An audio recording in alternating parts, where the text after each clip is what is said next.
বন্ধুরা দেখেন এই চাচাটা কিভাবে স্বাভাবিকভাবে ভালো মানুষের মতন হেঁটে চলে যাচ্ছে। আমরা তাকে মানে কয়েক মিনিট ফলো করলাম, দেখি সে কী করে। দেখেন যে ভালো মানুষ, দিব্যে, তার কোনো রোগ দেখা যাচ্ছে না কিন্তু। তো আমরা ভাবলাম যে তাকে ডাকি, ডেকে দেখি তার কী সমস্যা।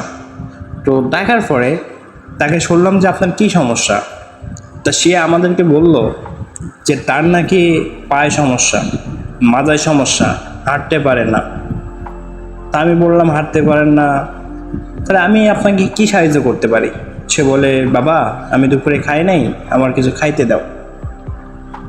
তো তারপরে আমি তাদেরকে বললাম যে চাচা, আপনি যে কিছুক্ষণ আগে ভালোভাবে হেঁটে যাচ্ছিলেন, হঠাৎ করে আমাদের দেখে আপনার হাঁটার স্টাইলটা পরিবর্তন করলেন কেন? সে আমাদের উত্তরে বলল, কই না তো, আমি তো এমনই, আর এমন করেই তো হাঁটি। আমরা বললাম, চাচা আমাদের কাছে কিন্তু ভিডিও আছে, প্রুফ আছে, আমরা কিন্তু ভিডিও করে রাখছি। সে আমাদের কথায় একটু রাগান্বিত ভাব।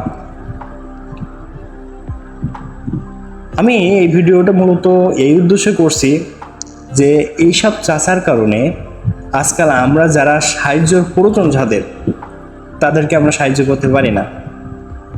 আমরা এখন রাস্তায় ভিক্ষুক, আমাদের কাছে হাত পাতলেই আমরা মনে করি যে প্রতারক। কেননা এই সব চাচার কারণে আজকাল প্রতারকের সংখ্যা এত পরিমাণে বাড়ছে যে কিছু নাই, কিছু হয় নাই, তারপরে বিভিন্নভাবেই তারা ভিক্ষা করে জীবিকা নির্বাহ করছে। ভাই দান করা ভালো, সমস্যা নাই, দান করলে সোয়াব আসে, কিন্তু সে একটা ভালো সুস্থ মানুষ, তাকে কি জন্য দান করতে হবে? ছোট চা বিক্রি করতে পারে, সে তো অন্য একটা কিছু করতে পারে। এই দেখেন আগের যে ভিডিওতে যে হাঁটার স্টাইলটা দেখছেন, আমাদের সাথে কথা বলা শেষ করার পরে পরের হাঁটার স্টাইলটা কিভাবে দেখুন। আপনার আগের ভিডিওর সাথে এই হাঁটার স্টাইল কোনো মিল আছে? নাই।